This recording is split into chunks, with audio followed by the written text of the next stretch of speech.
Bon, je balance, j'espère que ça va bien. Un beau message de vos guides. Ouf! Aujourd'hui, à savoir où vous en êtes, à qui on s'adresse avec le tarot en commençant avec des cartes qui flippent. Ah! Oui, hein? C'est pas bien allé. OK. Quelqu'un de flamboyant. Quelqu'un qui... Ouais. J'ai tellement de feeling que je sais comment ça va finir. Ouais. Tellement de feeling de savoir comment ça va. Qu'est-ce qui s'en vient? Donc, vous êtes quelqu'un de très flamboyant qui n'écoute absolument pas la petite voix intérieure. Quelqu'un qui, en ce moment, là, ça ne veut pas dire que vous êtes toujours comme ça, vous êtes quelqu'un par le 6 de bâton. Quand vous vivez une victoire, il faut que tout le monde le sache, que ce soit parce que vous avez trouvé 10 cents à terre ou que vous avez un nouvel emploi. Et vous êtes absolument incapable d'écouter votre voix intérieure. On dirait que vous vivez pour qu'est-ce que le monde pense. Vous vivez pour les autres. Vous vivez pour qu'est-ce que les autres pensent de vous. Pas vous vivez pour les autres dans le sens que vous êtes généreux. Non, peut-être pas nécessairement. Vous vivez vraiment pour qu'est-ce que les autres pensent de vous. Puis c'est comme si souvent, vous avez comme un feeling, vous avez comme une intuition ou quelque chose qui ne marche pas, puis vous le faites pareil parce que vous dites « Ah, mais j'aime mieux que ceux qui me suivent sur Instagram pensent ça que je sois bien dans ma peau et que je sois une personne heureuse. » Vous avez déjà été différent, roi de coupe. Vous avez déjà été quelqu'un qui, ça fait vraiment pas longtemps, cachez vos émotions. Ah ouais, c'est vraiment ça. C'est comme si vous venez, vous avez vécu un gros changement de vie. Par ça, j'ai l'impression que je parle à quelqu'un qui s'est fait laisser. Et à place de vivre vos émotions et de sentir l'abandon, de vivre l'abandon, c'est comme si vous êtes allé sur Facebook, Instagram, puis tous les médias sociaux, vous avez fait comme « Je vais très bien! Je suis très, très content depuis être avec cette personne. » Ça a été comme, il y a comme eu une petite vengeance, il y a comme eu un peu de sel sur la plaie de votre part. C'est comme si vous ne l'avez pas pris. Puis, c'est comme si vous pensiez que la personne allait revenir. C'est comme si vous pensiez que la personne à qui vous avez fait du tort, ou plus qu'une personne à qui vous avez fait du tort, allait revenir. Puis là, vous boudez. Vous boudez parce que ça n'a pas marché. C'est vraiment la carte du boudage. Carte de coupe, c'est vous boudez. Puis, vous ne voyez pas que c'est l'occasion, peut-être, avec l'as de Pentacle, l'occasion de faire quelque chose de plus concret que de bouder puis de faire un peu de caca sur les médias sociaux par rapport aux personnes qui vous ont donc été méchantes avec vous. À place de aller vers l'extérieur, c'est comme si vous avez peur d'aller à l'intérieur. C'est comme si vous avez peur d'aller voir vraiment pourquoi vous avez réagi comme ça. Moi, j'ai pas l'impression que vous êtes quelqu'un qui est toujours comme ça. J'ai l'impression que vous êtes quelqu'un d'extrêmement sensible, puis que là, ça l'a touché une corde. Il y a quelque chose qui est arrivé, puis là, on le prend pas, là. On le prend pas, puis là, on fait une petite revanche pour que tout le monde le sache. Je dis les médias sociaux, ça se peut que ce soit aussi juste verbal, du bouche à oreille ou whatever, mais peut-être sur un blog, mais bon, les temps sont ce qu'ils sont, là. Fait que c'est pour ça que je dis médias sociaux. Puis c'est comme si là, peut-être, vous regrettez amèrement, vous regrettez amèrement d'avoir peut-être avoir été un peu trop loin. Quels guides sont avec vous? Des personnes décédées dans votre environ.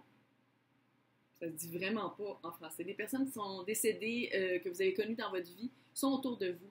Sont autour de vous. Peut-être que vous avez des signes, peut-être que vous avez, justement, tu sais, quand vous ne voulez pas sentir avec la papesse qui est en opposition avec vous, peut-être que vous les sentez. Peut-être que vous les sentez, puis ça vous fait peur, puis vous ne voulez pas aller là. Parce qu'encore une fois, ça serait peut-être d'aller confronter des sentiments qui vous font peur, des sentiments qui sont peut-être que vous pensez qu'ils sont trop grands à confronter, quand dans le fond, bienvenue dans la vie, c'est pour ça qu'on est sur Terre, on a tout signé pour vivre ça, fait que le deuil en fait partie. Qu'est-ce qu'ils vous disent de faire? C'est d'un standstill, d'arrêter, là. Là, on arrête.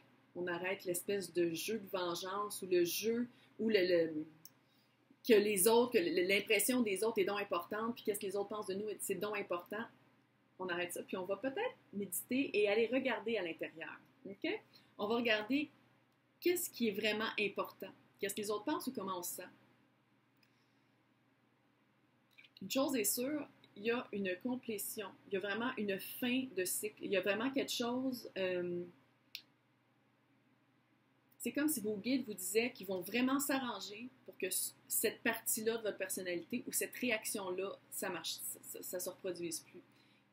Clairement, ils vont peut-être pas me dire comment, mais on va essayer de le voir dans les maps enchantées ou enchanteresses.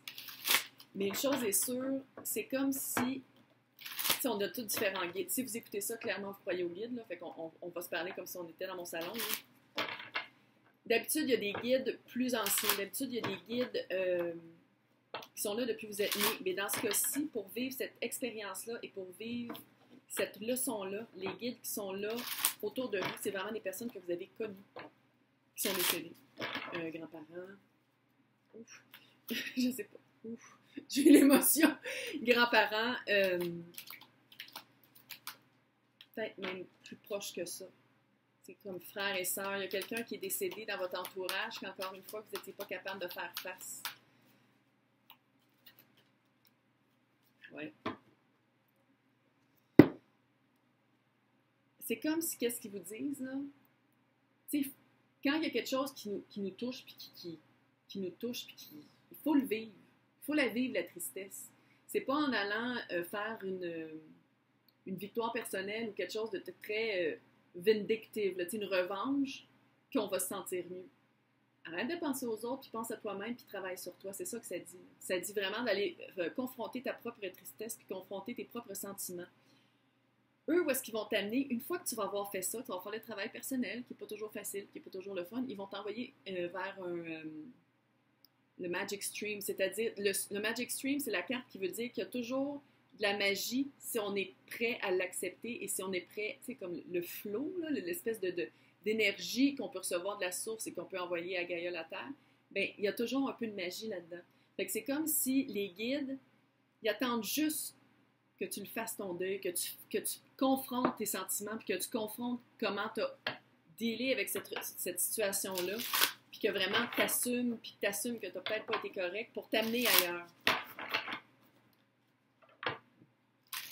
Là, tu vas arrêter de bouder, mais une chose est sûre, tu vois pas il y a vraiment quelque chose de tangible.